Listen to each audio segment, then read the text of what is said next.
About 35 years ago, I got obsessed with a simple question.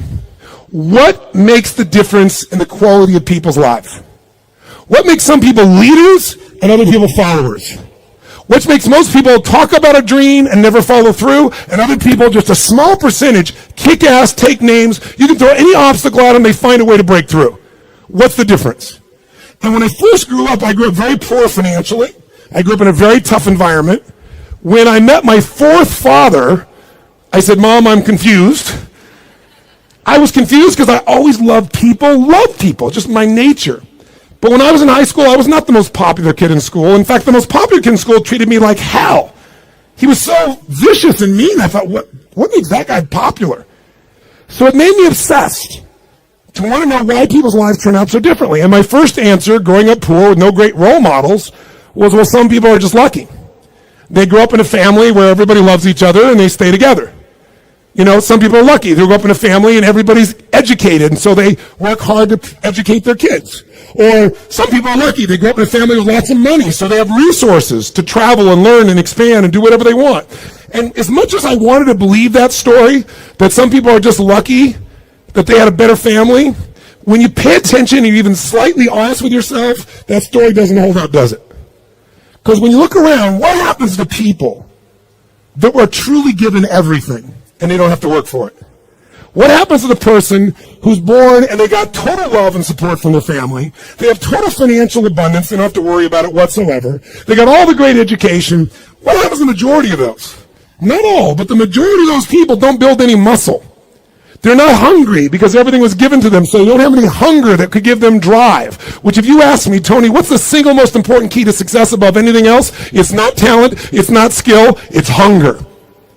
If you get enough hunger going in you for an answer, you'll find the answer. If you get a hunger enough inside of you that says, I got to take things to a next level, I got to achieve, I got to make a difference, I got to expand, you will find the answer. People's intelligence will expand if they got enough hunger. But if you got everything and you're not hungry, you're not going to have much. Look at the pathetic people you read about in the rag newspapers who were given everything. And as a result, what do you find out? The majority of people that are given everything, you find them living in rehab. They've been getting everything else, and they're going in and out of rehab for drugs or alcohol or something else. And then you find these people that life seems to have stepped on. You know the kind of people I'm talking about? Life has kicked them in the face. They've experienced tremendous injustice. Nothing has been fair to them. They've been abused mentally, emotionally, sexually, spiritually, whatever. And very often, those are the very people that most of us are inspired by, who achieve levels that most people never dream about, and who touch society. For example, what would you guess would be the future for a child if I described their background? Because most people think biography is destiny. What you've been through determines who you are. And most of us, if we're not succeeding, can tell everybody the stories of why we're in that place. But it's much more fun to tell people where you are today in spite of what happened in your life. That's a much more interesting story, isn't it? But if you look around, what if a person's story is this? True story. A person's born, and their father's not there as a baby. Their father left before they got there. Their mother is going to raise them, and their mother's 13. A child being raised by a child. If that's all I told you, what would you predict the future of this child would be like? Real positive, uplifting, expansive, powerful, influential, or concerning? Concerning. What if I said this 13-year-old mother didn't know what to do with this baby and was overwhelmed, so she gave the baby most of the time to her grandma, who had lots to deal with? And what if I told you, with grandma not noticing, before this child was 13, she was sexually abused more than 3 times by different people in family and friends? Now, a little baby being abused, a child being abused. What's the future? Doesn't look too bright, does it? What if I told you at 13, when the baby turned 13, this baby became exactly like her mother and became pregnant as well? Followed exactly in her mother's footsteps. What if I told you at 13, when the baby arrived, the baby was stillborn? The baby died at birth. What would that do to an adult mom having a baby, much less a 13-year-old child? What if I told you the kid went a little crazy with her behavior, got so outrageous and out of control, they put her in an institution, but fortunately the institution didn't have enough beds, so they couldn't keep her there more than a few days, and they finally released her to a man who claimed to be her father, who she'd not met. By now I'm sure you figured out whose story this is. Who is it? This is Oprah Winfrey's story. Oprah Winfrey went through all that we just said, plus she was African American at a time in the U.S. when the President of the United States was not African American, and when many people in the U.S. did not judge people by their character, they judged them by their color based on nothing whatsoever. This woman has become one of the most influential people in the world, females on the planet, and that's her story. So the reason is, whatever story you're being told about the economy, whatever story you're being told around you, you have to be so aware not to buy into a limiting story. Either someone else telling you that or you telling yourself that. And I'll tell you something, it's gotten worse as the years gone by, and I think the U.S. has been the leader in it. I'm not attacking my country, it's interesting what's happened in my country in the last 2 decades. Some of you may be old enough to remember 20 years ago when things started to change. Because America likes to export their stories. So I think many of you, if you're around then, can remember there was a story of 2 young men who killed their parents in Los Angeles. Their names were the Menendez brothers. Does anybody here remember that story, the Menendez brothers? Keep your hands up so I can see a sense. Yeah, quite a few of you can remember the story. If you didn't know the story, it's about these 2 young men. They killed their parents, their mother and father, at point-blank range with a shotgun. Murdered them in cold blood. But when they went to a jury trial, the jury couldn't decide. They admitted they did it. They admitted it. But they said their parents were abusive. And so the jury literally was deadlocked. It took 2 jury trials to convict them. Now, all because they were abused. Well, many people are abused. They don't kill their parents with shotguns. Right? See, if you and I are going to be successful, we're never going to get it by blaming somebody else, including God. People say, I'm poor because God wanted me poor. I'm fat because God got me fat. No, you're poor and fat because you sit on the couch and watch TV and eat Cheetos all day. It's not God's fault. So what I'm suggesting to you is you and I have to come up with a better story. A story that can make things work. So now I want you to tell me the truth on something here. Tell me right now, who here in this room has ever failed to accomplish something that really mattered to you? We all know we failed at some point. The first time I ever asked this question on stage, it was spontaneous. I was at this group called TED, Technology, Entertainment, and Design. And I asked everybody in the audience, because they're all multi-billionaires, the guys that started Yahoo, the guys that started Google. It's this really unique group of people. And then this darkness. And they weren't responding, so I said, let me just ask you a question. How many of you have ever failed? No one raised their hand. I said, thank you for your full participation. How many of you have ever failed? They all raised their hand. I said, great. When you failed in the past, why did you fail? And this is where you hear people's story. Remember why I'm telling you this? Because I want to tell you right now, you might write down something. Change your story, change your life. We all have a story about why we are where we are. If you're not where you want to be in your life, in some area, like maybe your body's great, but your finances aren't, or your finances great, but your relationship sucks, or doesn't, or whatever, the bottom line is, you've got a story why it's that way. And the story we tell ourselves protects us from pain. It gives us a reason why it's not our fault, or it's going to be okay in the future. But the story that protects you also imprisons you. It keeps you from changing your life. So in order to create a change in your life, you really truly got to change your story. You got to shift your story. You got to find a story that's going to empower you, a story that's going to strengthen you, a story that will push you beyond anything you've ever done in the past. So the story most people have, and that they had at this TED piece was, I said, why have you failed in the past? Didn't have the money, didn't have enough time, didn't have the right resources, didn't know the right people, didn't have the right contacts, didn't have the technology. Some people said we had a lousy leader. The leader said I had lousy people. Right? Isn't the stuff that people tell you? And then in the darkness, I heard this voice say, I didn't have enough Supreme Court justices. And I looked into the dark room down there in the front row, and it's Vice President Al Gore, who lost to George Bush. And the whole crowd, I was in Northern California, it was a Democratic crowd, so they all stood up and cheered like crazy. And when they're done cheering, I just stood there and I said, that's one way to explain why you didn't become President of the United States. You didn't have enough Supreme Court justices. But I might suggest there might be a different reason. And everybody was like quiet, going, what's he going to say?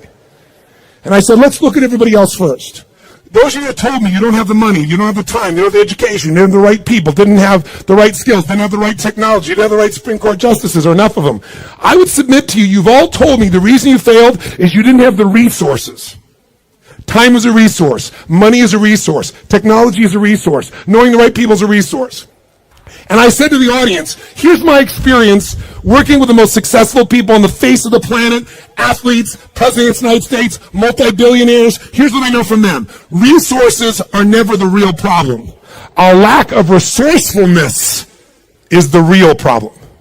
I'll say it again. Lacking the resources is not the problem. Lacking resourcefulness is the real problem. What I mean by that is very simple. The ultimate resource is human emotion. What starts wars? Is it logic? Hell no, it's emotion. What makes you get married or get divorced? It's emotion. What will make you stay up all night, work to build your business? Emotion. What will make you give up? Emotion. If you don't master your emotion, if you don't become resourceful, then you're going to think the problem is resources. Because I'm here to tell you, every great person I know didn't have the resources, but they got them because they're resourceful. And what that means is, if you're creative enough, creativity is an emotional resource, can you find an answer to the problem, yes or no? If you're determined enough, can you find the money that you don't have? Can you find it, yes or no? If you care enough and get other people to care with you, can you get them to help you, yes or no? If you are bold enough, if you're strong enough, if you're disciplined enough, can you get yourself to do things other people cannot find a way to do, yes or no? See, the ultimate resource is resourcefulness. And I tell you that, my friends, because I grew up with no resources, but I became very resourceful, and that's why I have the privilege to be with you today. And I said, "Sir, you, Mr. Vice President, I watched you speak last night, and the previous night he'd spoken to this Who's Who crowd, and he had spoken on the inconvenient truth. And it was the first time he did that speech that they made into a movie. And he was so passionate. And you never saw him passionate, but he was passionate. He grabbed everybody. People liked him, people didn't like him. And I said, listen, let me tell you something. You said you didn't have enough Supreme Court justices? Here's the truth. I watched the debate with you and Bush. I wanted to vote for you, but I couldn't. There wasn't any energy. There was just ego there.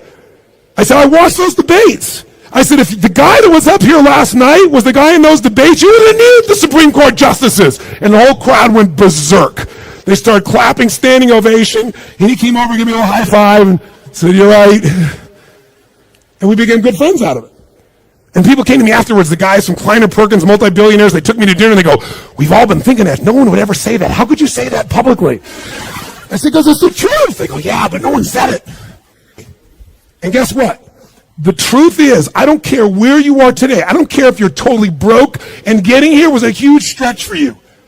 If you can find the hunger inside of you and you can remember, I don't need resources, I need resourcefulness, that'll get me the resources, then anything you dream about you can make real. But the minute you forget that and you come up with a story that goes, I don't have the money, I don't have the time, I can't do it, it's too far away, that's what's going to kill you. Change your story, change your life. And we all have a story because we're afraid, all of us, to fail. We're afraid to not look good. We're afraid to be disappointed. We're afraid to get our hopes up. But the only way that you get courage means you're afraid, but you do it anyway. It's not courage if you're not scared.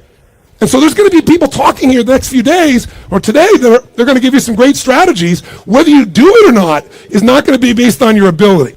What you're capable of is amazing. What most people will do is disappointing. And it has nothing to do with the content of what needs to be done. It's everything to do with the mastery of your own states. So here's what I believe. My passion is not just get up and talk. My passion is get people to rewire themselves.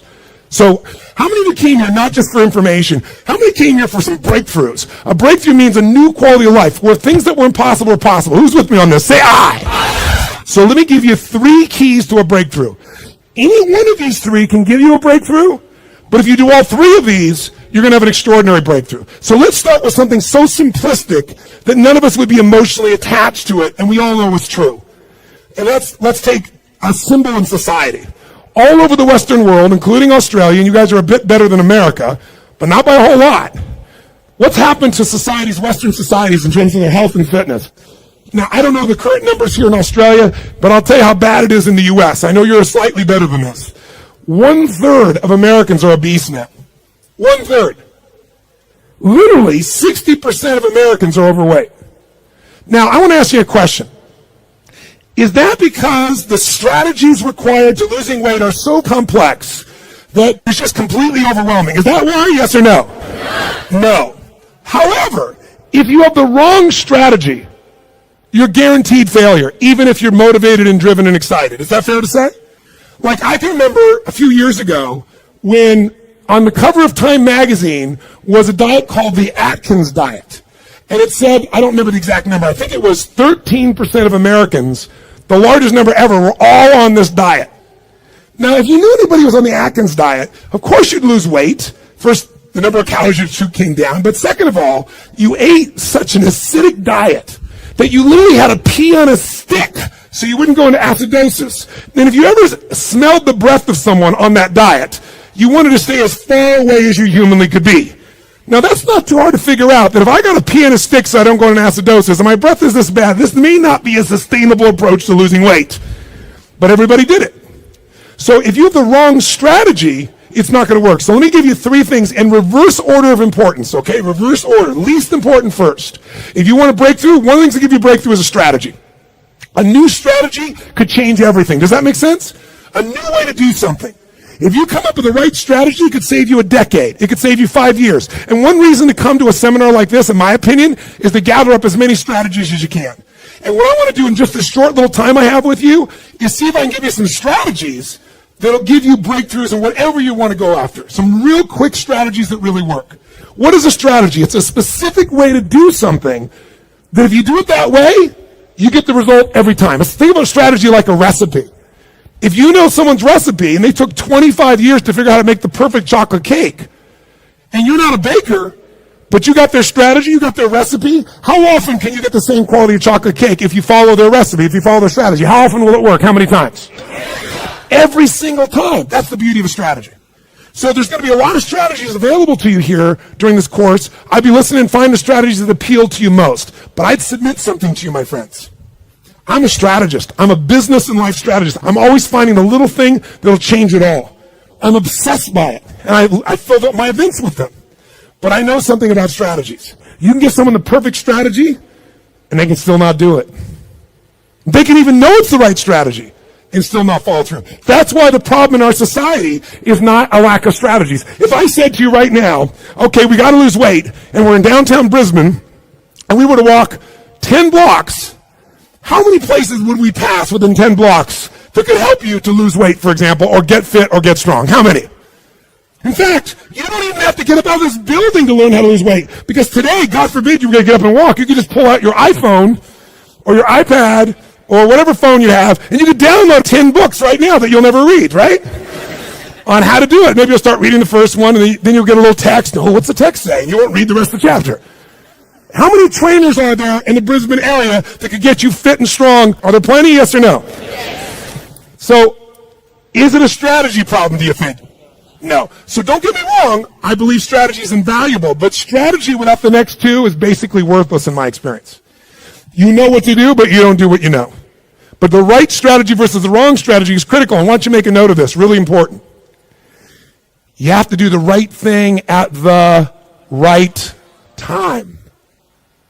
I'll give you an example in my country. Buying a house, right thing to do. In my country, 2007, wrong time. If you bought a house in the United States in 2007, right now you're upside down anywhere from 30 to 70%. 70! In places like Las Vegas, they're down 70%. I have a friend that had a $10 million home just sold for $3 million. That's why, my friends, I'm a student of seasons.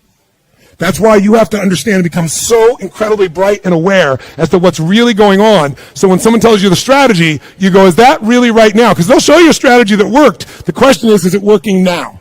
You want someone who's done it and is doing it. People go all the time and they go see someone, let's say a really nice stockbroker who then tells them what to do with their finances, but you got more money than he does. That ought to be a clue he's not the person to talk to. People go to psychiatrists all the time that are taking antidepressants for their depression, and they wonder why they don't get better. I mean, we're weird this way. I'm telling you, if you're going to get a strategy, you better get somebody who's doing it. Someone's getting results. Now, strategy, is it critically important? Even though I beat up on it, is it still a huge advantage with the right strategy, yes or no? Yes. So what's the second thing? The second element, though, that affects whether you're going to use the strategy or not is the story you tell yourself. Does that make sense? Because if your story is, I'm big boned, or I've tried what? I've tried what? Yes. Everything. If you tried everything, you'd have the answer. Right? But when people say, I've tried everything, what does that do? It makes your brain go, see, I've tried everything. There's no reason to try anymore. It's not my fault. I'm just big boned. I just have low metabolism. right? It's just, I've always been this way. And by the way, people's stories are often true, but they're not effective. It may be true that you have low metabolism. It may be true that you're big bone, but that's not why you're fat. It's because you're doing nothing to change your metabolism. Make sense? Or, I don't have a relationship with a great man, a great woman, because all the good ones are gone. Or they're gay and I'm not, or I'm gay and they're not. Something of that nature. Right? Isn't that a common story people tell themselves? And what does the story do? It kills your hunger, it kills your drive, it gives you a reason not to face the discomfort. We've all lived in a society that has trained us since we're this tall now. Most of you, by the time you're 21, saw 2 million commercials that had to instantly get out of pain. Instantly out of pain. You know what the problem with getting out of pain is? It takes away the purpose of drive. How many of you know somebody who takes antidepressants right now and they're still depressed? That's because they have the same story. Even though they changed their biochemistry, the same story brings them to that lousy place. If your story is, I don't have the resources, that story is going to kill your future. If your story is, I can get any resource I want, if I find a way to add enough what? Value to other people's lives, then you can get the resources. It's so amazing. I don't know, because in Australia you don't have a lot of places to go. I know there's a few. But how many of you in this room ski or snowboard? In skiing or snowboarding, if you take up the sport, and you get on a really vicious hill, what they call a black diamond hill, there's edges where if you don't stop, you go to the edge and you'll die. And what happens is when you're brand new and you're starting to skid out of control, most people slam themselves on the ground and try to hang on to the hill for dear life. And those are the people that will never master skiing or snowboarding because they let their fear of the edge push them down.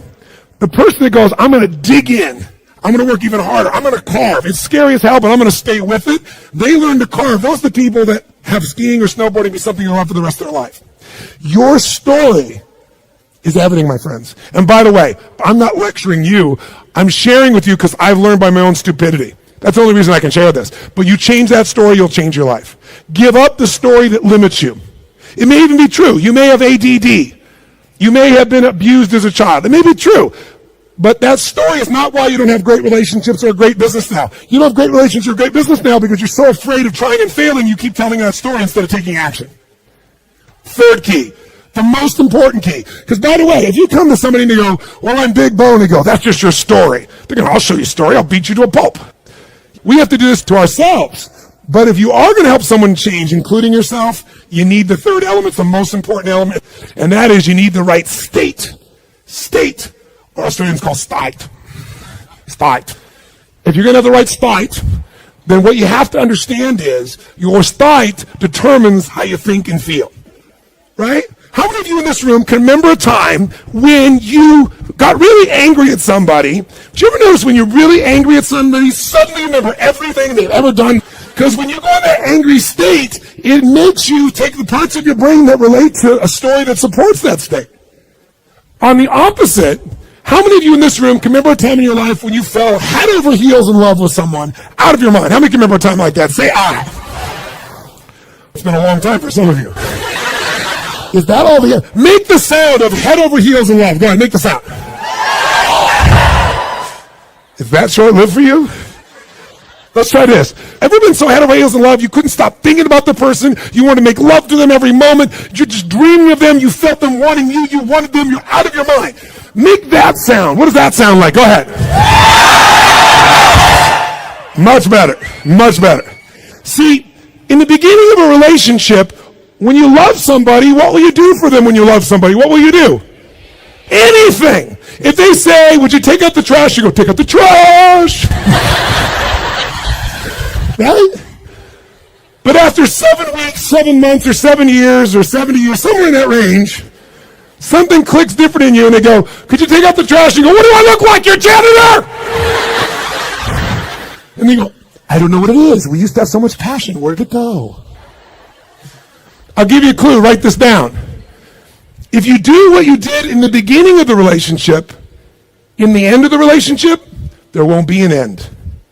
If you do what you did in the beginning of the relationship, in the end of the relationship, then there won't be an end. How long have you two been together? A year. 20 years from now, there'll be no worries for you two. He's got his arm around her. They're snuggling. They're connected. They're in the middle of the seminar learning and they're totally connected. Do what you did in the beginning of the relationship. At the end of the relationship, there won't be an end. It's so simple. That's the difference in state, isn't it? Because when you go in a different state, you come up with a different story about your partner and then you use different strategies that aren't very good. If you're in a great state, great story, great strategies, you tend to maximize. Is this helpful? So tell me, which one of the three here do you think is the one that can screw things up the fastest and can mess things up the most? Which one of these three? Tell me. Story is the one that will sustain the problem. The one that can change everything the fastest is the state. The strategy is useful, don't get me wrong. I live for them. I mean, I can tell you some strategies in business. I've taken companies, I buy them for next to nothing and turn them around, make millions of dollars, just using a couple of little strategies. Some of you will come to my business mastery program, you'll see. I tell people on day one of my business mastery, you come, if today the first day is not worth a minimum of $1 million to you, day one, $1 million minimum, then I'll give you all your money back, plus you get to keep everything out of day one. It's only a 4-day program. My clients are like multi-billion-dollar companies. We've helped turn around HomeX, the largest home builder, to give you an idea, in Mexico. They credit us in the last 2 years to $750 million of increases from what I did with them. That's their words, not mine. Or taking a chiropractor who's got 3 people and doubling his business in 6 months. I've done that with strategies. Simple business strategies where if you don't know the strategy, ignorance is not bliss, ignorance is poverty, ignorance is pain. And the way I got those strategies is I want to fly anywhere, do anything, spend any amount of money because I knew the value of the strategy. But all that still would have been worthless if I didn't apply it. What got me to apply it was the right story in the right state. If you want to change your story, first thing you got to do is change your state. Does this make sense? Yes or no? So now, let's take a look at you and what you want. If you and I want to say, why do people's lives turn out differently than other people? We can come up with one word and I can show you where it is. Decisions. Write down decisions, not conditions, determine my destiny. Decisions, not conditions, determine my destiny. If you look at your life and you look back on it over the last 10 or 15 years, I'd be willing to bet there have been some decisions that if you would have made a different decision, your life would be radically different today. Your relationships or your income or your happiness or your body weight. Everybody's got a story about how the condition affected them. But I can take you 2 people that went through the same conditions, and one person comes back from war and they kill themselves or other people, and somebody else comes back and they spend all their life working for peace. I can find 2 people that were abused as a child. One of them lives totally inside themselves, feeling sorry for themselves. The other one becomes somebody who has an incredibly passionate relationship because they're never going to let anybody hurt who they love. Same conditions, different decisions. So when the economy that you're going through right now, it doesn't matter what the season of your economy is. What matters is the decisions you're going to make. And let me give you the 3 decisions you're making every moment you're alive, including in this moment. And you see if it's true or not. First decision you're making right now, in this moment, every moment of your life, is what to focus on. What to focus on totally affects your life. Think about it. Whatever you focus on, you're going to feel, even if it's not true. If you're focusing on, oh my God, the economy's going to go to hell, when you focus on it like that, you're going to feel like hell, and your decisions are going to be hang on to what you got. If you're focusing on, everybody's scared to death, this is a perfect time for me to find an ultimate advantage, because during times of maximum pessimism is when you can do the best. If that's your focus, you're going to find a different set of opportunities. Focus equals feeling, focus equals direction, focus shapes everything. What's the problem though? Most of us don't control our focus, we let the world around us do it, don't we? If you're going to turn on the television set, tell me something. What does the news always try to do to get our attention?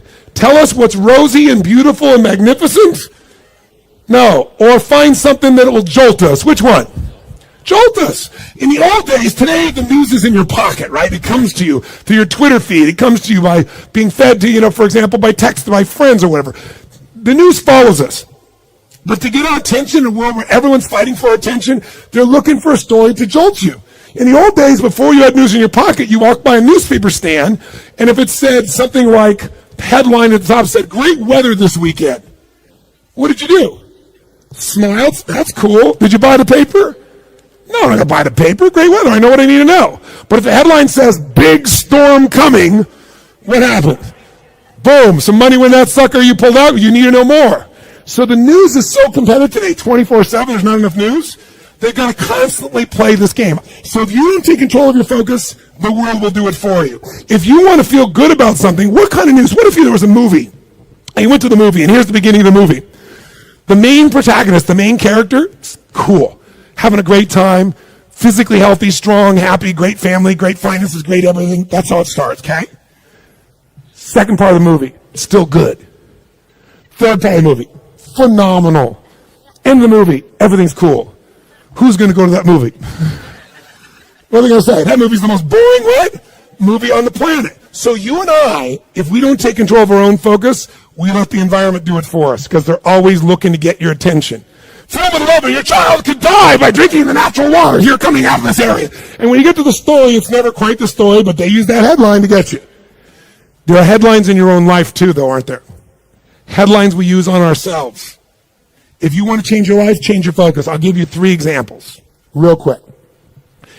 Everyone has a pattern of focus. It's not what you focus on in the moment that affects you. It's what you focus on regularly. So for example, do you tend to focus, personally you, on what you can control or what you can't control? Those of you focus on what you can control tend to feel more in charge of life. Those that focus on what you can't control, by the way, is there plenty of stuff we can't control in this world, yes or no? Tons. And if you focus on it, you will be depressed. Depressed people constantly focus on what they can't control. Second, it doesn't matter what drugs you take. If you keep focusing on what you can't control, you're going to get depressed if we add 2 more. Here's another pattern. Do you tend to focus on what you have or what's missing in your life? The tendency today is what's missing, and sometimes we make up what's missing. If you focus on what you have, when you're focused on what you're grateful for, how does your life feel? When you start thinking, oh my God, look at how I'm living. I mean, the worst Australian person who's having the worst, toughest time is having a better time than 90%, I should say more like 80% of the planet. Because about 80% of the planet lives on $2 a day. Most of us, our worst nightmare is somebody else in the world's greatest dream. But if we don't focus on what we have, and we focus on what we're missing, you're going to feel like hell. And don't get me wrong, sometimes focusing on what you're missing will give you some drive. Cool. But you just got to balance it out. People are depressed, always focus on what they can't control, always focus on what's missing. And here's the third one they have. Third one. And by the way, most of you have one of these, maybe 2, not all 3. If you have all 3, I know you get depressed pretty easily. Okay? Third one, do you intend to focus on the future, the present, or the past? Now, we all do all 3, right? But which one do you tend to put more focus on? The future, the present, or the past? What is it for you? Just say it out loud. Great. Future. Now, in this room, you hear a lot of the future, which in my country is called future. And most of you came here because you're interested in the future, aren't you? Isn't that why you came here? Yep. That gives you an advantage, doesn't it? Because most people tend to look at the past. If you focus on the past, since you can't control it, it's going to probably, many times, lower your energy or even depress you. If you focus on the present, you'll probably be happier because the present moment's got more to it. A great business person looks at the future and the present, back and forth. A great happy human being tends to live in the present. A miserable human being tends to live in the past. Now, there's some exceptions. If your past is the best part of your life, you might want to spend more time there.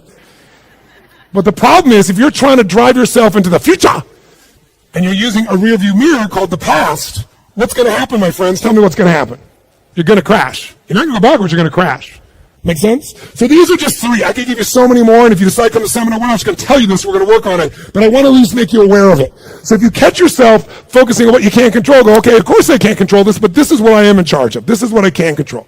I'm missing this, that may be true, but here's what I do have. That will shift your state, which will then allow you to come up with a better what? Story, which will then get you to possibly be able to use a better strategy.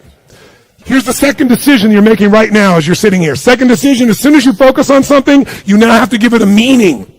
What does this mean? What does this mean? So for example, is this problem in your life a problem? Is it God punishing you?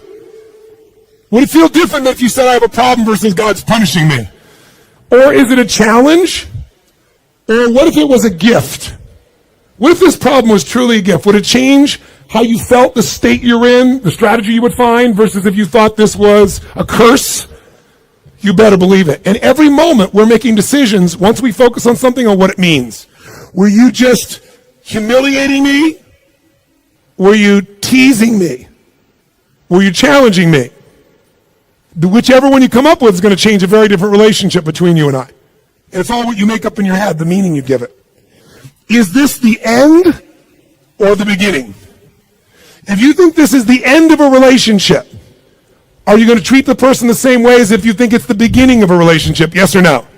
If you think this is the end of your career, the end of opportunities to invest versus the beginning of them, then your whole experience is different. If your economy really were to take a huge explosion and take a huge drop down, it would be one of the greatest opportunities of your life. The fact that it's no longer growing geometrically is an advantage to you, if you understand that. Because by the way, you make more money when things burn down than when they grow because they burn down faster. Takes years to build the towers in New York. Burn them down in a couple hours. And if you're smart, you can know how to do well no matter what the economy is doing. That's really the skill set you got to master. But none of that will you get to unless you can come up with an empowering meaning from the situation. That's what makes somebody successful. What makes Oprah is she focused on what she could control. Oprah focused on what was possible, what was in the future, and how she could do something right now to make it happen. Oprah mastered meaning. She didn't say, I'm African American, I'm poor and I'm broke and I have no resources. She goes, I'm a tower of power and I'm going to find a way to make this world change. Those belief systems got her, those states and beliefs, to the strategies that made her Oprah. Make sense? So, the piece here is meaning. What does it mean? And then the third decision you're making right now, and again, when I say you're making it, be honest. You may not be making these decisions consciously. They may be being made in your unconscious just habitually because you're not paying attention. That's why you and I want to change our life. We got to wake up. So we decide what we focus on, we decide what things mean, and then the third decision, we decide what to do. What to do. Do I quit or move forward? Do I go interview this person and figure out what they know, or do I just go home and have lunch? Do I enroll in this course so I keep growing, or do I go home and say, let's just see how I do? Your decisions are going to be affected. Do I stay married or do I get divorced? Do I walk up to that person and say, I want to meet you, or do I just stay here and